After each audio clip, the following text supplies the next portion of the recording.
اس امت میں شرک کیسے آئے گا؟ اللہ کے نبی صلی اللہ علیہ وسلم فرماتے ہیں، اور چھوٹا بڑا دونوں ہیں اس میں، دیکھیے آپ نے کہا الشرک فیکم اخفا من دبیب النمل، کہ شرک تم میں ایسا سرایت کرے گا، اس امت میں ایسا چپکے چپکے آئے گا جیسے چونٹی چپکے چل کے آتی ہے۔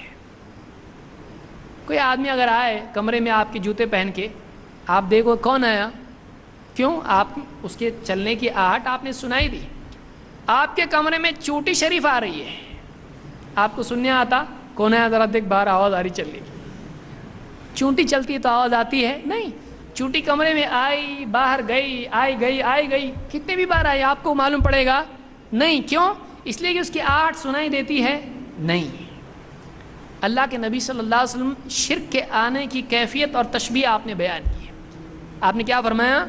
الشرک فیکم، شرک کا تمہارے ہاں آنا، اس امت میں آنا ایسا ہے اخفا من دبیب النمل، من دبیب النمل، دبا کے معنی ہوتا ہے قدم رکھنا، دبا یا دبو، چلنا، دھپ دھپ جو آواز آتی ہے قدموں کی آہٹ، اس کو دبا کہتے ہیں۔ کہ اس امت میں شرک ایسے آئے گا جیسے چونٹی کی آہٹ ہوتی ہے، چلنے کی آواز ہوتی ہے، بلکہ اس سے بھی زیادہ چھپ کے آئے گا، اخفا من دبیب النمل، چونٹی کے چلنے کی آہٹ سے بھی زیادہ چھپ کے شرک آئے گا۔ آئے گا کہ نہیں آئے گا؟ آئے گا۔ الشرک فیکم، تم میں سارے صحابہ مراد نہیں ہے، یعنی اس امت کے بعد افراد میں ہے، بہت سے افراد میں ہے۔ اذا وسأدلك على شيء اذا فعلته اذهب عنك صغار الشرك وكباره، اور ایک چیز میں تم کو بتاتا ہوں کہ اگر وہ چیز تم کرو تو اللہ تعالیٰ تم سے چھوٹا شرک ہو بڑا شرک ہو سب کو ہٹا دے گا۔ شرک کی کتنی قسمیں ہیں؟ چھوٹی اور بڑی، تو چھوٹی سے بھی تم کو بچائے گی وہ چیز، اور بڑی سے بھی تم کو چیز بچائے گی۔ کتنی چیز بتاتا ہوں؟ ایک دعا بتاتا ہوں۔ کیا دعا ہے؟ تقول، تم یوں کہو، اللہم انی اعوذ بک، اے اللہ میں تیری پناہ مانگتا ہوں، ان اشرک بک وانا اعلم، کہ میں جانتے بوجھتے تیرے ساتھ شرک کروں۔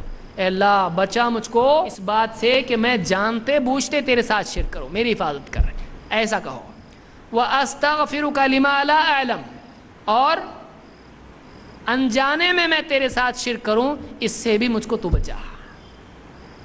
دو چیزیں ہیں، ایک مسلمان انجانے میں شرک کر بیٹھے، یہ بھی ممکن ہے، اور جانتے بوجھتے شرک کرے، یہ بھی ممکن ہے۔